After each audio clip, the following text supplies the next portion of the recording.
Hola. Hola, què tal? Molt bona tarda. Moltes gràcies per ser aquí, per haver vingut. Moltes gràcies a l'Antonio López. Ara el presentaré. Moltes gràcies també a la gent del Centre de Visió per Computador per haver col·laborat amb l'organització d'aquest acte. Passarem un vídeo que és força interessant. Després l'Emili ens farà una breu presentació per situar geogràficament on passa i fer una petita reflexió, i després tindríem ja una presentació del que és el projecte en si, i després ja farem una mica farem un torn de preguntes. Hem convidat a l'Antonio López, professor i CREA del Centre de Visió per Computació, catedràtic de la Universitat Autònoma de Barcelona. I jo crec que el que veurem aquí és una cosa impressionant. Jo em vaig quedar parat quan vaig veure el vídeo aquest, i cada vegada em sento més orgullós de la feina que es fa a Catalunya, que es fa des del centre Cerca. Hi ha al voltant d'uns 40 centres Cerca, cadascú d'una universitat o independent o d'hospitals, però que tots fem recerca de nivell internacional des de Catalunya.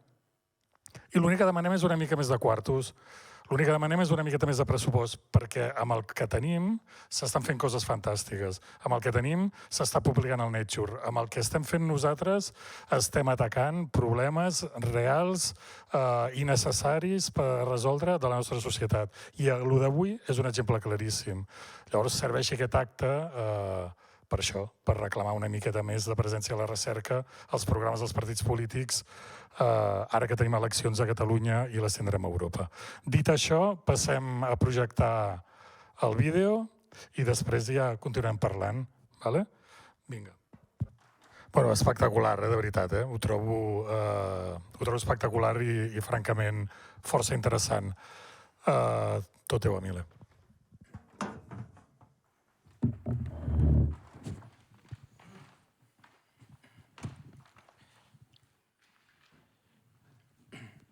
Bé, a mi m'han demanat que intentés fer una introducció abans de la projecció per situar on és aquest poble, quina és aquesta comarca i algunes característiques.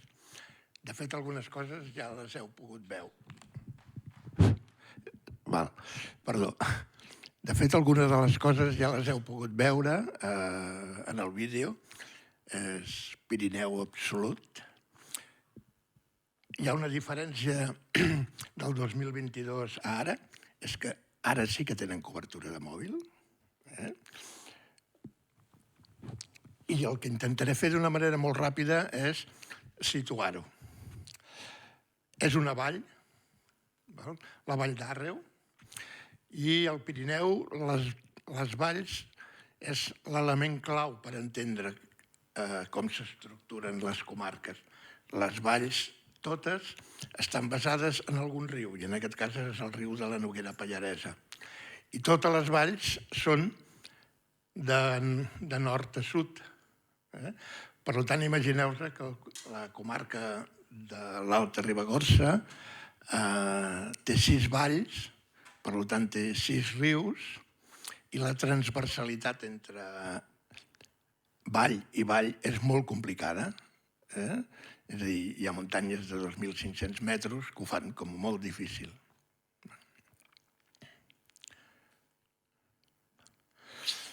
Perquè us feu una idea, per anar des d'Ís i la Sort, que hi ha 44 quilòmetres, si anéssim a la velocitat que marca la carretera, tardaríem 43 minuts.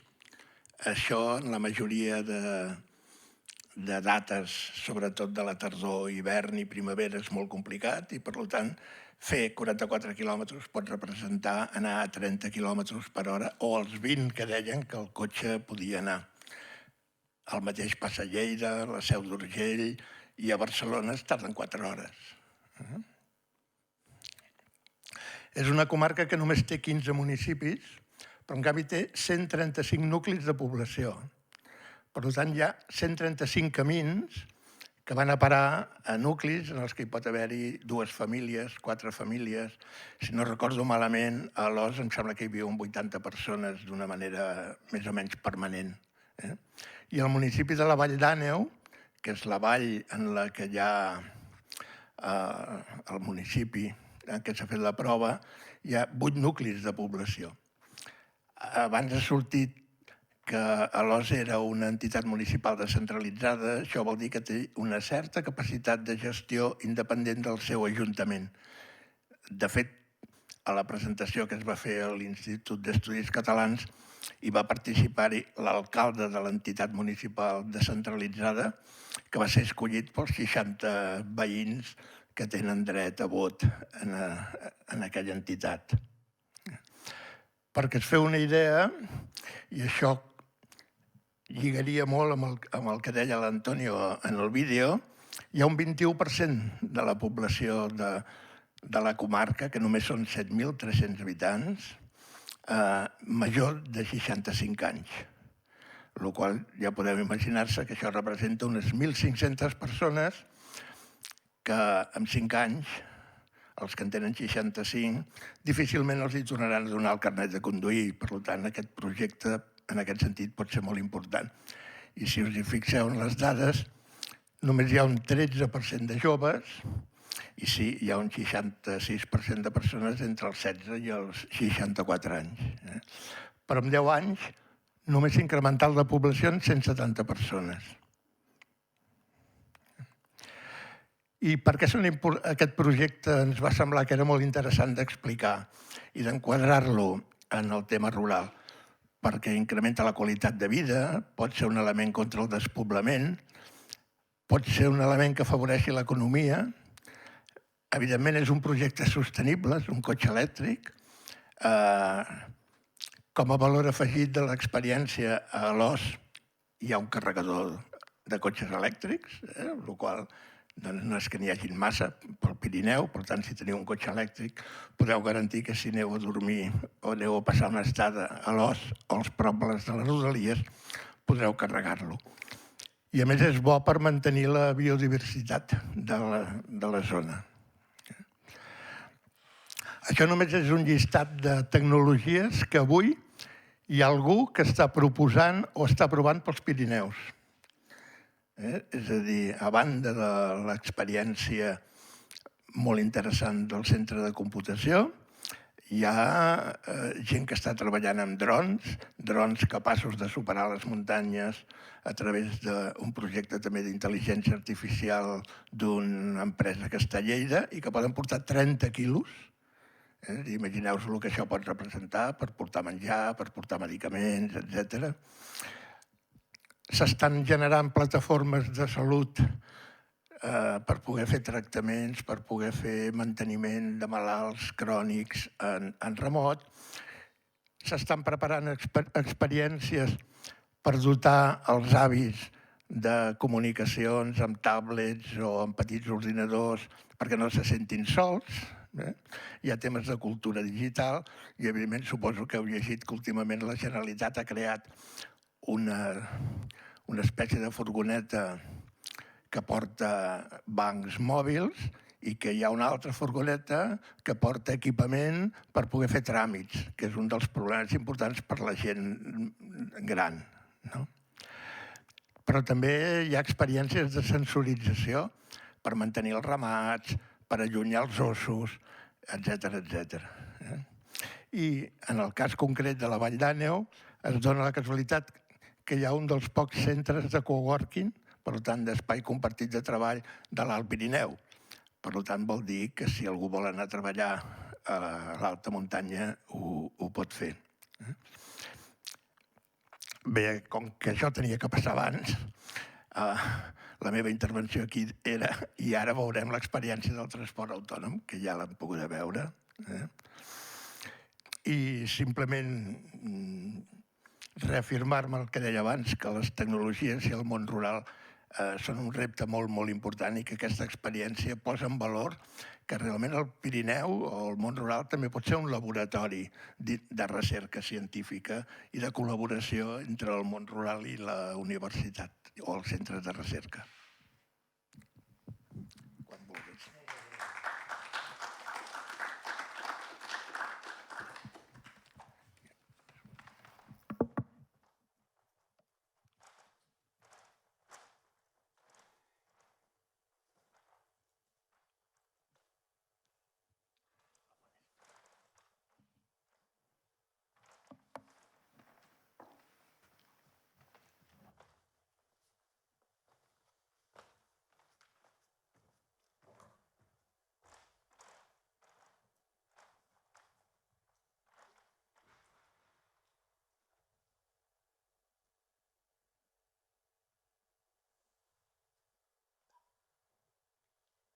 Hola, buena tarde. Voy a intentar explicar un poco lo que hay detrás de este proyecto desde el punto de vista técnico, pero a la vez sin ser muy técnico, para que más o menos entiendan las ideas y un poco para que no parezca magia. Yo creo que cuando le preguntamos a la gente común por la calle que no es especialista en estas técnicas qué es la conducción autónoma, lo que entienden pues es algo muy simple, que es yo quiero ir a algún lugar, se lo digo al coche supuestamente autónomo, me lleva y ya está. Y eso es la conducción autónoma. Sin embargo, en realidad, pues la conducción autónoma tiene como un apellido, que es lo que se llama el nivel. Entonces, eso que he dicho es el santo grial. Hay muchos niveles de conducción autónoma y ahora mismo no estamos ni cerca de ese santo grial. Estamos, porque eso es el nivel 5, que es el máximo posible, y los niveles anteriores siempre prevén algún tipo de restricción que los haga viables, pero que los aleja de ese sueño, digamos, que es que el coche funcione de cualquier manera, en cualquier momento y en cualquier lugar. Nosotros en el Centro de Visión por Computador hace ya mucho que trabajamos en sistemas de asistencia a la conducción. Son sistemas donde hay un conductor humano, pero le prestamos una ayuda, pues eso es nivel 1. Por ejemplo, aquí tenemos detección de peatones, detección de líneas de carril, o incluso algo más que es muy práctico, que es el ajuste automático de faros para no deslumbrar a los conductores a la vez que llevamos pues, unas luces largas mientras conducimos. Por otro lado, cuando hablamos del vehículo autónomo, en realidad pues podemos estar hablando de que se necesitan muchos sensores, ¿no? Digamos que si tienes mucha prisa, eres una empresa que quieres tener una salida a mercado cuanto antes en conducción autónoma, pues vas a poner todos los sensores que necesites para conseguirlo, porque bueno, cuantos más sensores, de alguna manera la inteligencia ha de ser menor.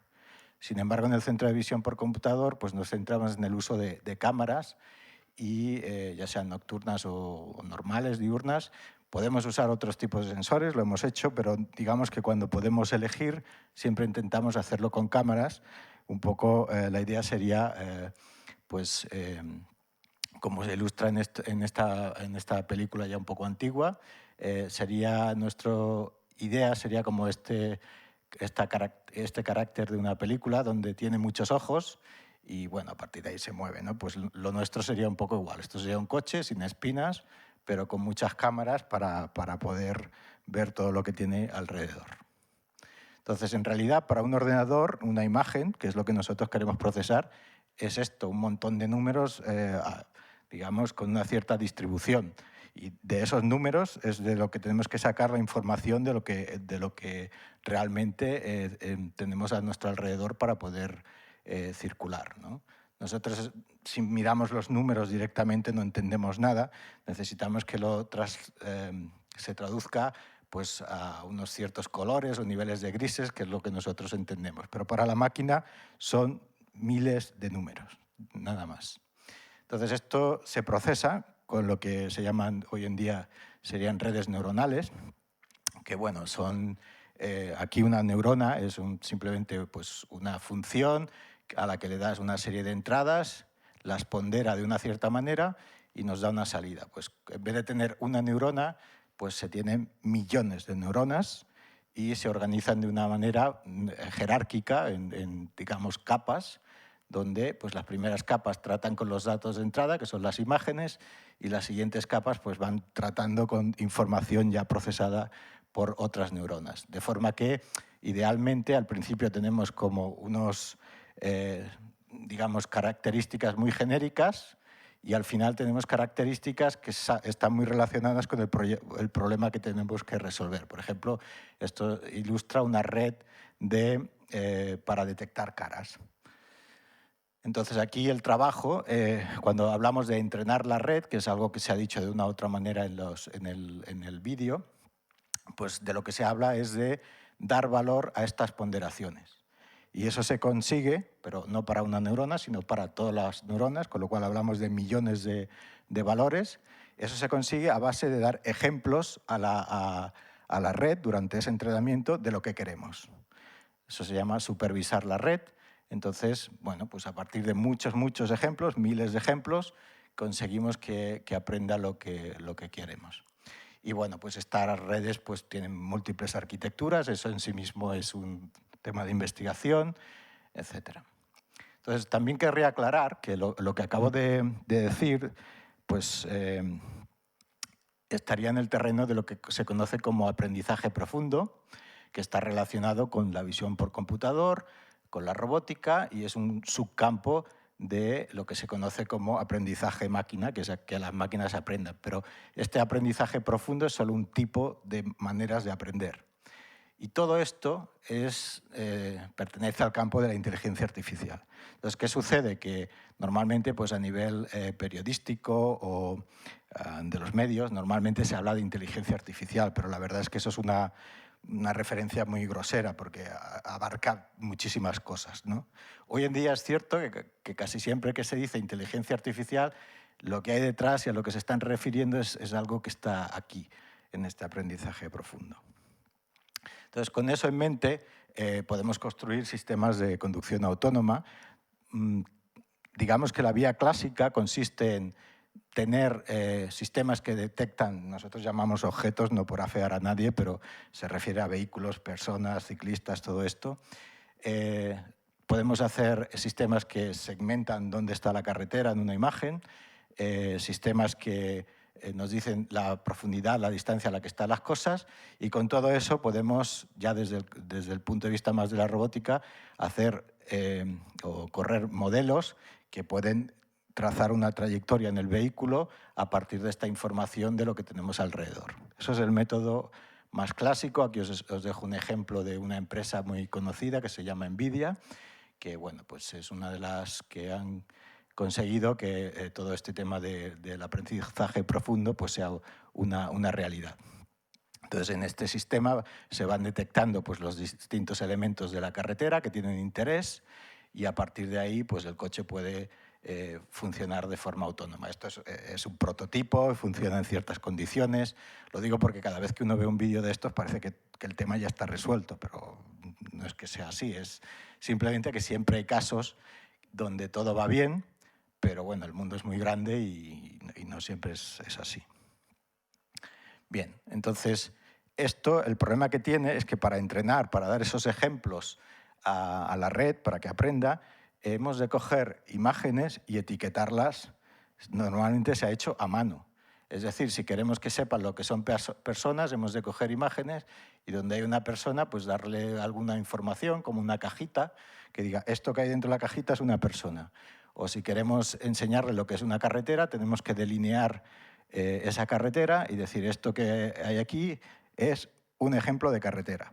Claro, todo este proceso manual es terroríficamente lento y además sujeto a errores, ¿vale? Entonces, esto en sí mismo es un problema y un tópico de investigación, porque además es que necesitamos miles o millones de estos ejemplos.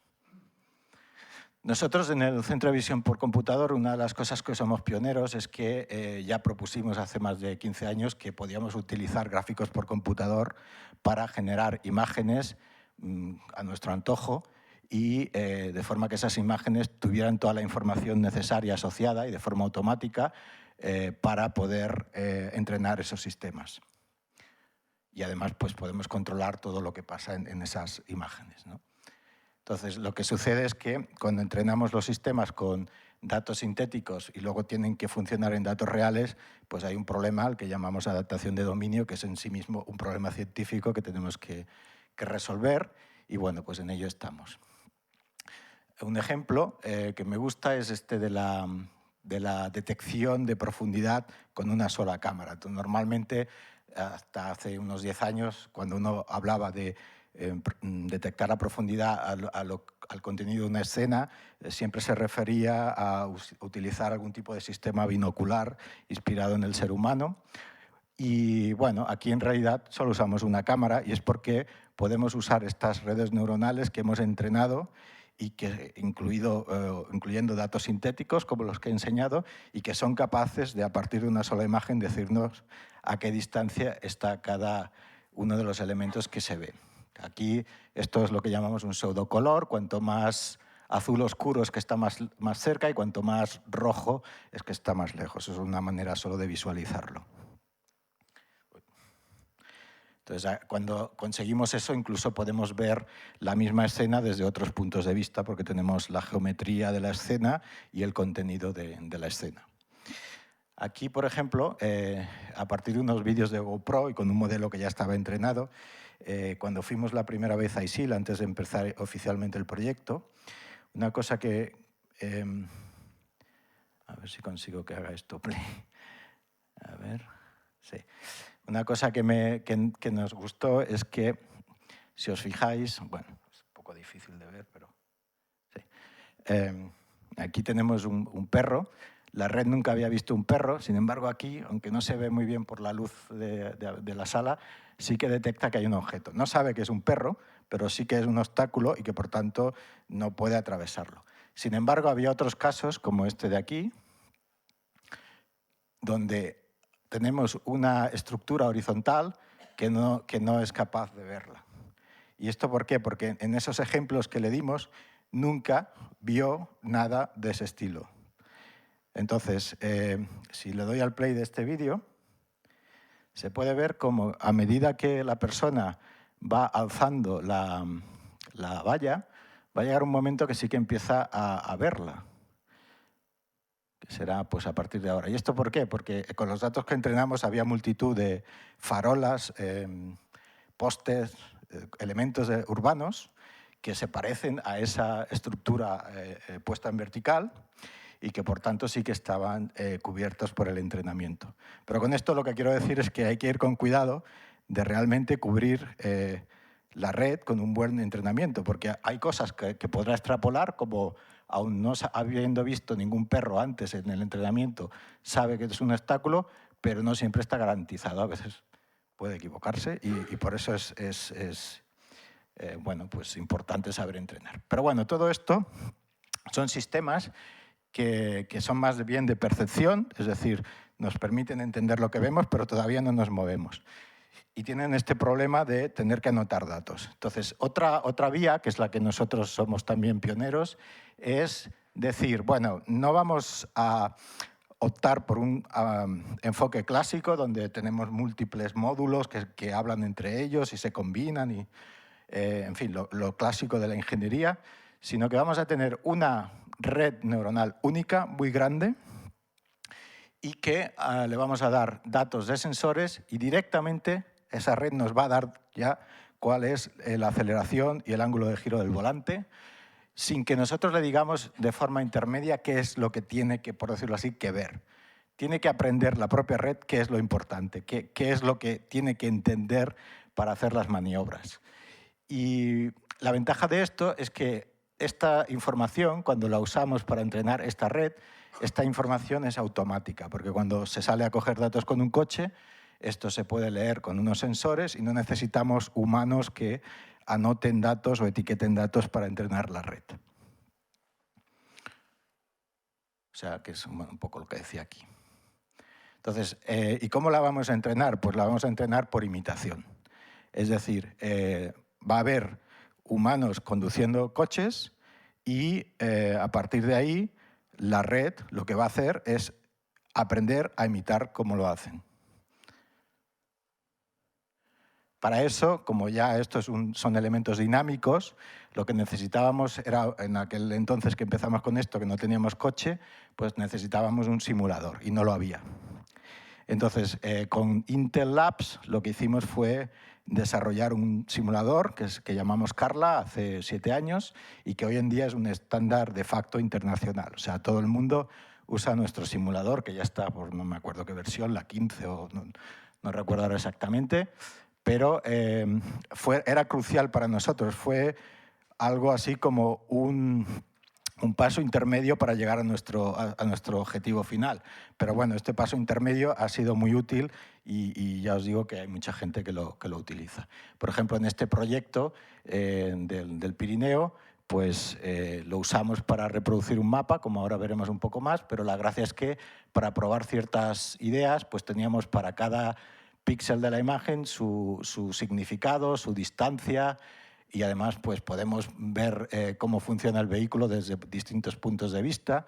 Podemos, de hecho, inyectar distintos climas, distintas iluminaciones, etcétera, etcétera. Y todo esto para esa fase de pruebas era fundamental. Entonces, esto ya lo hemos visto. De aquí solo destacar que bueno, eran carreteras, más de lo que parece en el vídeo, realmente muy estrechas. Cuando te encontrabas con otro coche, solo había dos soluciones. Uno de los dos reculaba marcha atrás medio kilómetro normalmente, dependiendo de dónde había la intersección, o uno de ellos era un coche muy grande que podía llegar a ponerse a dos ruedas sobre la parte de la montaña y las otras dos en el asfalto, en fin, haciendo maniobras que si esto fuera un servicio público, el vehículo autónomo fuera un servicio público, no se pueden permitir. Lo que habría que hacer es un segmento con semáforos y dar prioridad al servicio público. Cuando llegase a una cierta zona, pues los otros cruzan y esto, pero no podemos andar haciendo maniobras extrañas. Entonces, en este contexto, lo que hicimos fue tomar una zona de 1 kilómetro, bueno, de 700 metros, pero lo que llamamos zona de entrenamiento, y el resto era una zona de pruebas. ¿Por qué entrenamiento y pruebas? Porque en los sistemas de inteligencia artificial es importante, digamos, que no se mezclen los datos con los que entrenas el sistema con los datos donde lo pruebas. Porque si no tendríamos lo que nosotros llamamos overfitting, que quiere decir que de alguna manera la red ha memorizado exactamente aquello que has hecho. Y entonces, si lo sacas de allí, por decirlo así, tendría problemas. Entonces, la idea era esa. Luego, además, aquí, para poder medir con números cómo funcionaba el coche, para ver si sus trayectorias eran repetitivas, pues teníamos un RTK, que es un GPS como muy preciso, que necesitaba instalarse pues 3 meses o 4 meses antes para que se situara bien con los satélites. Y luego pues teníamos repetidores, pues teníamos el GPS estaba en el refugio del Fornet y creo que pusimos pues 1, 2, 3 y 4 repetidores, que son unos palos verticales que cada semana cuando llegábamos los lunes poníamos y cuando nos íbamos los jueves por la noche quitábamos. Así de sencillo.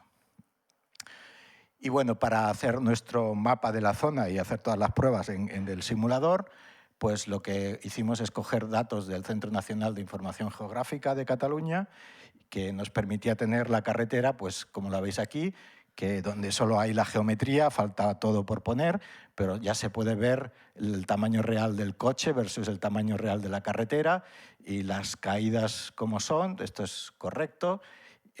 Bueno, pusimos así algunos árboles para darnos una idea del tamaño de las cosas, pero bueno, ya se ve aquí que la zona pues no vamos muy sobrados para cometer errores muy de bulto. Una vez ya teníamos esto, pues lo siguiente fue poner rocas más realistas, árboles más realistas, un asfalto más realista. Bueno, todo esto para que lo que hacíamos en simulación fuera representativo, ya que el gran problema es que este vehículo físico, sabíamos que de 2 años que duraba todo el proyecto, el vehículo lo tendríamos al final, yo pensaba que lo tendríamos creo que 9 meses, luego dije, bueno, pues serán 6, pero es que al final fueron 3. Entonces, sin toda esta simulación, no nos hubiera dado tiempo en 3 meses hacerlo todo, es inviable. Bueno, creo que puedo pasar. Aquí algunas cosas del vehículo. Esta es la cámara que vamos a usar al final para todo este proyecto, porque como es una especie de tram de la zona, pues en este prueba de concepto lo único que teníamos que garantizar es que avanzara y que, bueno, si había algún obstáculo, o bien se parase o bien lo siguiese. Por ejemplo, con los peatones, porque es un GR, esta zona también, van excursionistas, el enfoque era mantenernos a distancia cuando se dieran cuenta que había un coche detrás, porque como es eléctrico no hace mucho ruido, cuando se daban cuenta y se apartaban, pues el coche seguía. Esa era la idea. Entonces aquí el coche habéis visto que, y veremos algunos vídeos, que te permite ir con las manos muy cerca del volante. En este caso era especialmente importante porque el margen de error era escasísimo. Muchas veces estábamos solo a medio metro del borde de la carretera, entonces teníamos que poder reaccionar con mucha velocidad a cualquier sensación que tuviésemos de que el coche no iba en la dirección correcta. Y digo sensación porque ni siquiera era visión, era sensación, literalmente. Entonces, estos vehículos están preparados para que tú puedes acompañar el volante sin tocarlo y en el momento que lo tocas, el control es tuyo. Y lo mismo pasa con el acelerador, el freno, todo esto. Y esto es muy importante, que esa rapidez de milisegundos es esencial. Bueno, entonces en el vídeo se hablaban de varias soluciones. La primera era la más sencilla, pero no tenía mucho interés para nosotros, era simplemente un camino y este era el primer paso. En esta lo que hacíamos era detectar objetos como personas, otros coches y a qué distancia estaban, eso con una cámara, pero la posición del vehículo y dónde tenía que moverse venía a través del sistema GPS. Luego prescindimos del GPS, incorporamos lo que sería saber dónde está la carretera y a partir de ahí un algoritmo que nos daba los bordes de la carretera y bueno, pues eso ya era una solución que se basaba solo en una cámara y en visión por computador. La diferencia es que aquí esta solución solo funciona donde hay cobertura RTK, que era 700 metros. Mientras que esta otra solución ya funciona en cualquiera de los lugares que teníamos previsto probar. Y bueno, fuimos un poco más allá, hicimos esta solución que lo que hacía era imitar las trazadas humanas. Pero aquí aún detectamos objetos, distancias, carretera, eso se hacía igualmente, pero las trazadas, en vez de darlas un algoritmo basado en detectar los bordes de la carretera, pues nos las daba un algoritmo basado en imitar a un humano. Bueno, estos son solo resultados, no tienen mucho interés. Esto es la imagen de entrada, la segmentación semántica, la profundidad y la trayectoria. Esto es una vista de pájaro, etc. No voy a entrar mucho en esto. Y esto es lo mismo, pero ya con imágenes reales. Entonces, esto ya habéis visto este tipo de imagen en el documental.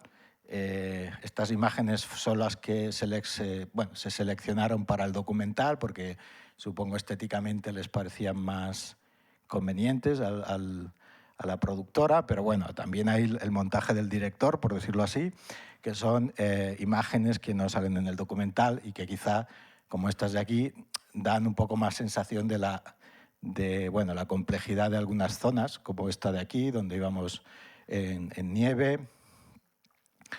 Ahora en esto, esta zona es no es la zona donde estuvimos haciendo el entrenamiento, sino ya la zona de pruebas. Aquí justamente, más o menos por esa zona, con una iluminación y un clima totalmente diferente. Aquí de nuevo lo mismo, con lluvia. Y había sitios como este que eran realmente, había que ir con mucho cuidado, por decirlo así, porque realmente es que cabía el coche justo. Y ya, bueno, pues por ahí pasábamos en distintas condiciones de luz y de clima. Esta curva era la peor de todas porque el coche giraba hacia el precipicio, pero eso era correcto y solo en el último instante podía sentir si iba a volver a girar hacia la zona de la montaña. Esta es la misma zona, pero en inversa. Ahí había escasos centímetros fuera del coche porque era una zona muy, muy estrecha.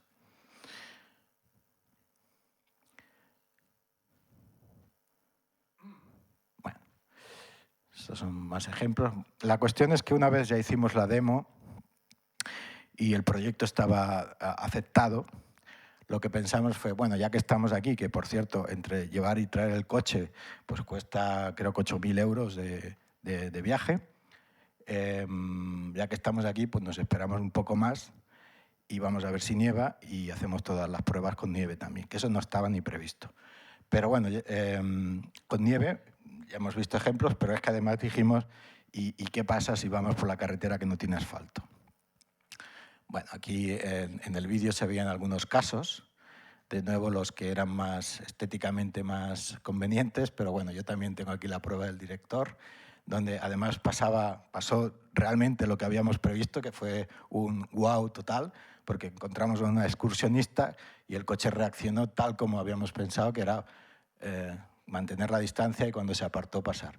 Y teníamos aquí también pues algunos puentes así un poco delicados, y lo que nos pasaba aquí es que como el coche nunca había sido entrenado para agujeros o charcos, porque en la zona asfaltada no los había, pues no los reconocía, íbamos a la máxima velocidad, que en este caso eran 20 por hora, y bueno, íbamos un poco botando. O sea, es algo que el conductor humano hubiera aflojado, pasado despacio y tal, pero el coche ahí sí que iba a todo lo que podía. Y después de este proyecto, ya de vuelta en la autónoma, hemos ido a lo que más nos interesa, que es ni siquiera, bueno, sí, aquí, tal como se dice aquí, no utilizar estas representaciones intermedias, que bueno, pues tampoco es que sean sencillas, sino dejar que la propia red lo aprenda absolutamente todo. Esto es como decirle, tienes que aprender esto, esto y esto, y a partir de ahí ya conduce. Pero sin eso es como decirle, tú aprende lo que creas necesario para conducir, que es muy diferente. Entonces, en simulación, como siempre, lo hemos hecho primero. Aquí vemos un ejemplo, una tercera vista del coche autónomo digamos, en simulación.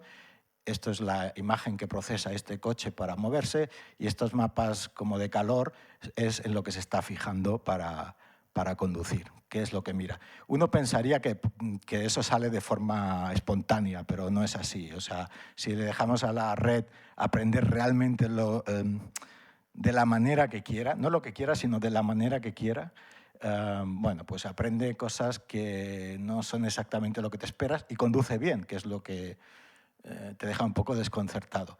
Pero bueno, aquí lo que hemos hecho es conseguir que no solo conduzca bien, que ya lo hacía, sino que además se fije en lo que queremos. Entonces, con eso en mente, con ese modelo, hemos usado 3 cámaras, 2 que están aquí y una que está aquí en el logo de Volkswagen, y con eso conducimos en autónomo en la Universidad Autónoma.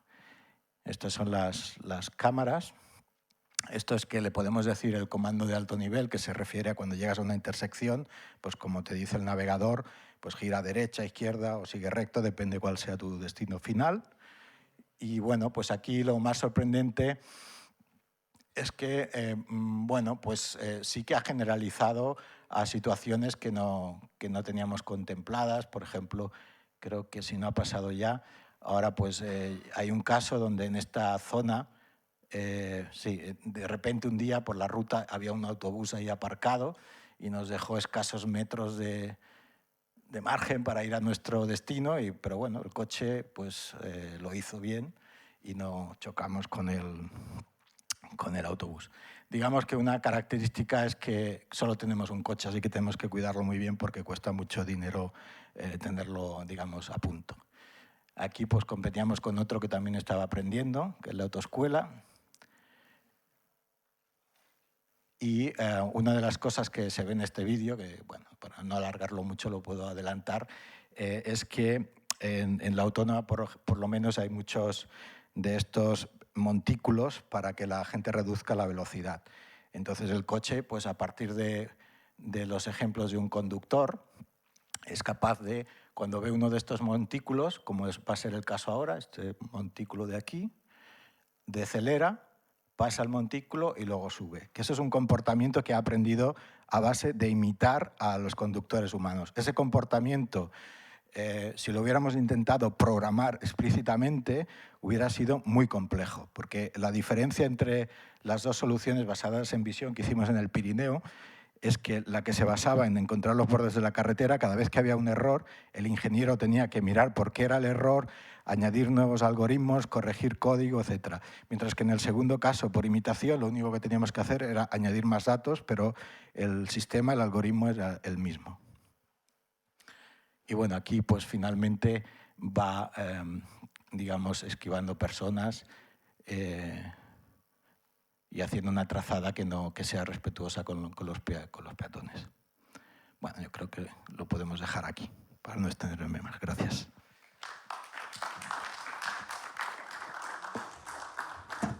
Moltíssimes gràcies. Fem un petit torn de preguntes. Si hi ha algú que tingui alguna pregunta, vulgui fer una pregunta. No tenim micro, em sembla. No. No. Sí, en tenim? Però si no pot cridar, eh? Ara et porta el micro.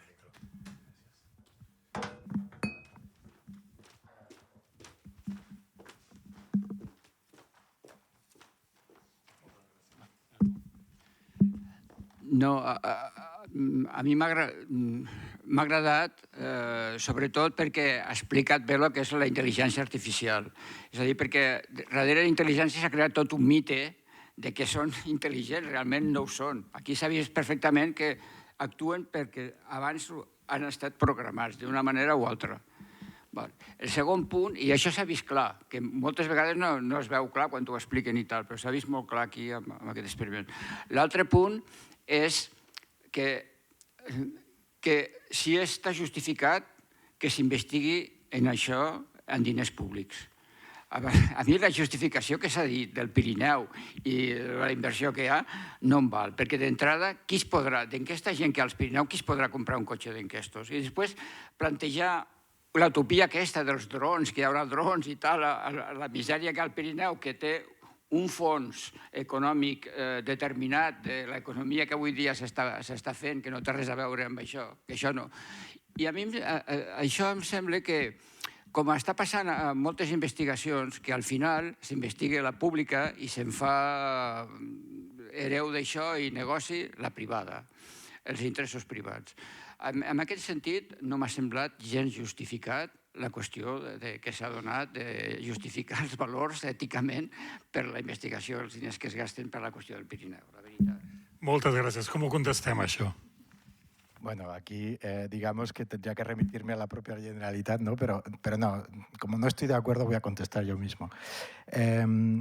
Digamos que hay una cosa que yo no he explicado bien, que es que se ha dado la sensación de que estamos hablando de un coche privado. No, no es esta la idea. La idea es que haya un servicio público. Es decir, si se demuestra que es viable la conducción autónoma y todos aceptamos que las personas que viven en estos lugares tienen derecho a la movilidad, como cualquier otro que viva en la ciudad, entonces, digamos, tiene que haber un servicio público. Lo que se sabe es que no es rentable un servicio que se base en taxis que dependan de la conducción humana, ni siquiera en servicios de línea regular, porque la demanda no es alta, es una demanda esporádica. Entonces, la idea aquí en realidad es tener una especie de clúster, una zona donde haya vehículos que sean capaces de desplazarse de forma autónoma y se desplacen al lugar requerido bajo demanda. Pero de ninguna de las maneras esos vehículos son privados. No se espera, evidentemente, porque sería efectivamente ridículo pensar que cada una de las personas que vive por ahí aislada se va a comprar un Tesla o algo así. ¿Vale? Entonces, eso es que yo no lo he explicado bien, ¿vale? Me he centrado más en la parte técnica, que es la que me tocaba a mí, digamos, pero la idea es esa. Yo creo que en ese sentido sí que económicamente estaría justificado, porque no digo porque vaya a dar dinero, sino por el hecho de que vas a abaratar un servicio que, en mi opinión, se ha de dar. Felicidades, muy impresionante. Tengo la curiosidad, estamos acostumbrados a leer que los sistemas estos de aprendizaje necesitan grandes ordenadores, grandes CPUs, etcétera, y en cambio aquí parece que se ha hecho con una cosa que cabe dentro de un coche. ¿Qué tipo de recursos de computación se han hecho servir? Sí, digamos que en realidad hay que distinguir dos etapas. Una es la etapa de entrenamiento, que esta es la que realmente requiere todo este nivel de computación más alto, pero bueno, tampoco depende del problema, ¿no? Nosotros lo que hemos hecho aquí lo hemos hecho en unos servidores que llamamos, con una serie de capacidad de cálculo que estaban en el centro de visión por computador. De hecho, esto La mayoría de las veces fue así, pero también pusimos uno dentro del vehículo, porque cuando te ibas al Pirineo, que son 4 horas y media, 4 horas de conducir desde aquí y de vuelta, y allí como no había entonces cobertura ni nada, pues teníamos que prever poder entrenar allí un sistema. Entonces, por eso es un poco más aparatoso. Entonces, en esa fase de entrenamiento es la que requiere la mayor capacidad de cálculo y también dependiendo de la complejidad del modelo. Por ejemplo, ahora estos modelos del lenguaje que se ven en las noticias sí que requieren grandes cantidades de cálculo. Pero una vez un modelo como los que nosotros usamos está entrenado ya y solo tiene que funcionar, dar servicio en el sentido de pasarle los datos y que te dé el resultado, en este caso, pues lo que viene a ser una tarjeta que llaman de gaming, de esta gente que juega a videojuegos 3D, con eso ya puedes hacer el cálculo. Y con esto quiere decir que pronto ese mismo cálculo lo vas a poder hacer en las últimas tecnologías móviles, en un móvil, vamos. Bueno, ha sido muy interesante, sobre todo desde el punto de vista de es la primera vez que veo un tema de conducción autónoma fuera de lo que son entornos, digamos, de carreteras normales y de sentido. Una cosa, desde el punto de vista quizá un poco más técnico, sí me interesaría saber sobre todo, por ejemplo, ahora mismo ya empieza a haber una serie de normativas a nivel europeo de determinado tipo de sensores que van a tener que estar implementados en la mayoría de los vehículos dentro de poco. Sobre todo hay mucho radar, que es un tema que he visto que el coche, pues según habían dicho en el documental, disponía ya de algunos radares. He visto que evidentemente tenían LIDAR, pero eso es una cuestión hasta cierto punto opcional y bastante cara, por cierto, ¿no? ¿Qué previsión tenéis en un futuro de poder combinar las tecnologías? Porque ya de hecho el radar tiene unas ciertas ventajas, sobre todo en temas de visibilidad, cuando existen problemas y sobre todo en este tipo de entornos, ¿no? Y luego, en el sentido vuestro como investigación, sobre todo en el tema de visión, que es lo que estabais, donde os estáis centrando, ¿cómo os comparáis o os diferenciáis de grandes empresas como, por ejemplo, Mobileye, que en este sentido pues, es quizá el referente hoy por hoy a nivel, sobre todo, de vamos a decir, de visión por ordenador en lo que es en tema de vehículos?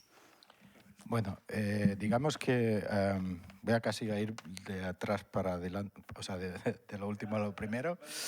Respecto a Mobileye, yo tengo la costumbre de no comentar nada de empresas, primero porque trabajo con muchas y no es conveniente, entonces no lo hago, pero sí que puedo decir que esas comparaciones no se deben hacer, porque nosotros no somos una empresa, somos la universidad. Entonces, la obligación nuestra es un poco diferente. Es no recorrer el mismo camino que ya recorren las empresas hasta lo que nos dejan ver, porque evidentemente no podemos saber cuáles son sus trabajos internos, pero justamente nosotros por eso cuando hemos dicho vamos a utilizar un enfoque minimalista, imitation learning, todo esto, son cosas que no se hacían en las empresas y que, bueno, ahora pues algunas empiezan a incorporarlo.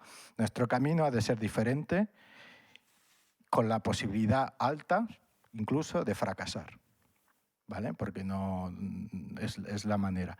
Y luego hay que recordar una cosa, y es que no podemos comparar un presupuesto, que aunque ya a veces no todo el mundo lo ve adecuado, pero un presupuesto de una universidad para un proyecto con una empresa que probablemente tenga 2 o 3 o 4 órdenes de magnitud más de presupuesto. Y eso quiere decir ingenieros muy cualificados, data centers para cálculo, todo lo que necesitan para tener éxito, ¿no?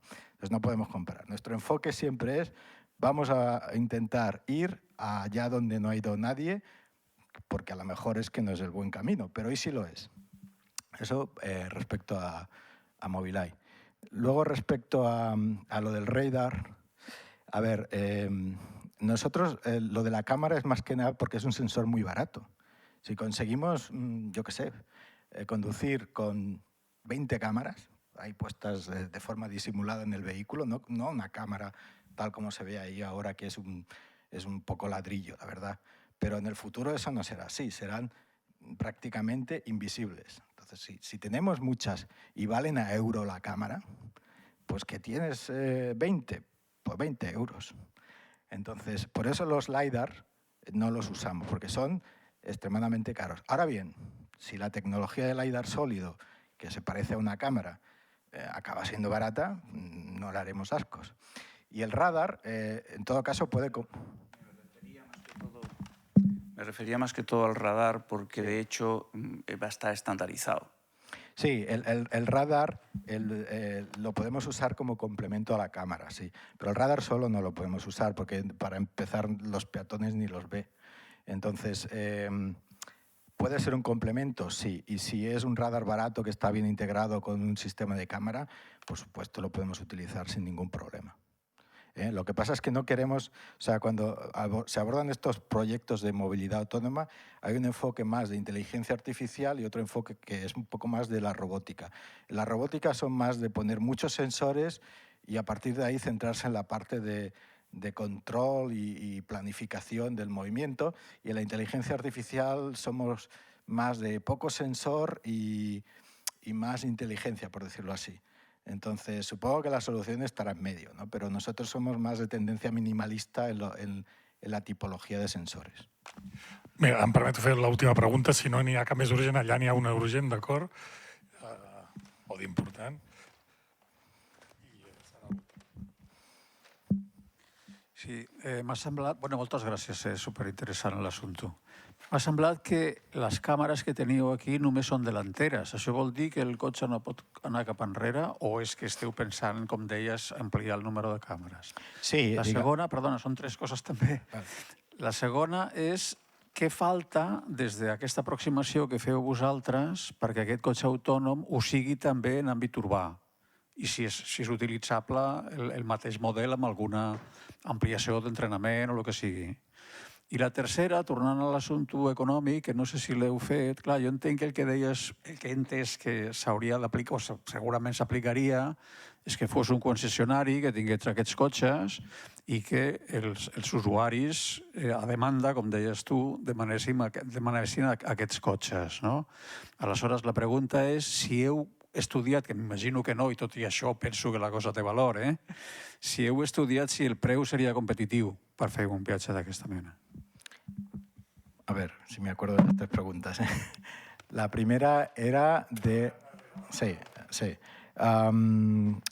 Efectivamente, nosotros en este proyecto del Pirineo, como se supone que lo que estamos haciendo es una especie de tram, solo contemplamos ir hacia adelante. Si tuviéramos que ir para atrás, pues sí, pondríamos más cámaras y ya está. Esa es la idea. Pasa que más cámaras pues es más cómputo y no lo hicimos porque no las íbamos a utilizar. Pero lo normal es, un poco recordando el dibujo que enseñaba hacia el principio, es tener muchas cámaras alrededor del coche. Esa es nuestra idea.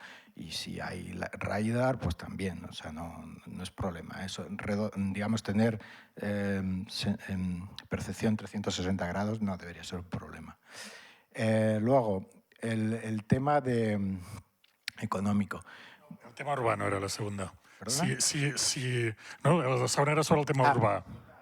Per una ciutat, si això passa a una ciutat... El último ejemplo del vídeo último que ponía, de aquí, esto es el campus de la UAB. Entonces, esto de hecho es un entorno urbano. Ahí tienes hoteles, tienes pues el tránsito universitario, facultades, estación de tren, que llegamos hasta la estación del ferrocarril, etcétera, etcétera. O sea que es una mini ciudad. Entonces, ahí podemos hacer pruebas, tenemos permiso de la autónoma. Fuera de ahí es que sería muy complicado porque necesitas unos permisos supongo que de la DGT, etcétera, y bueno, se hace muy enfarragoso. Pero el modelo de aquí es un modelo nuevo, no es el que teníamos en el Pirineo, porque en aquel momento no lo habíamos desarrollado todavía, es un modelo nuevo. Cubrir este modelo para que vaya a sitios más complejos, pues depende del sitio. Para las autopistas es más sencillo que esto, una autopista. pero sí que es verdad que puede haber entornos urbanos más complejos y necesitaríamos datos para entrenar e ir viendo qué más necesita el modelo para poder conducir ahí.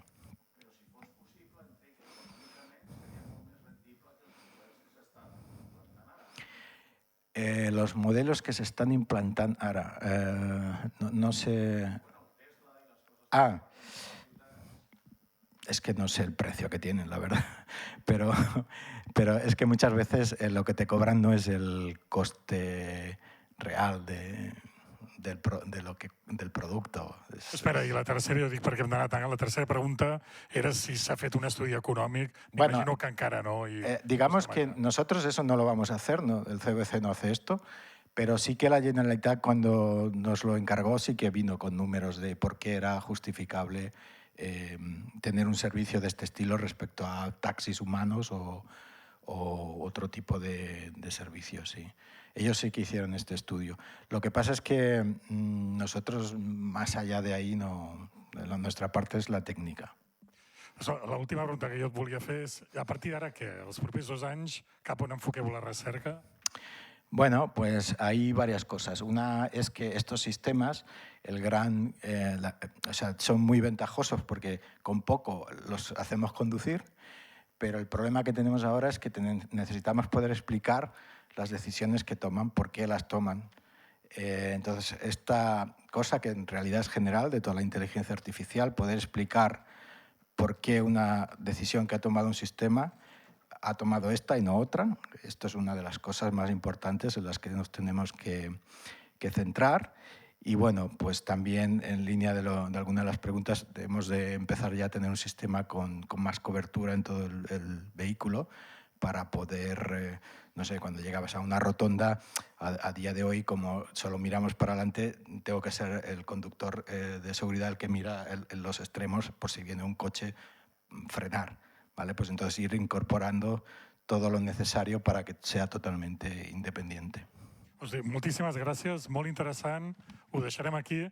Gràcies a tots per vindre. Vale?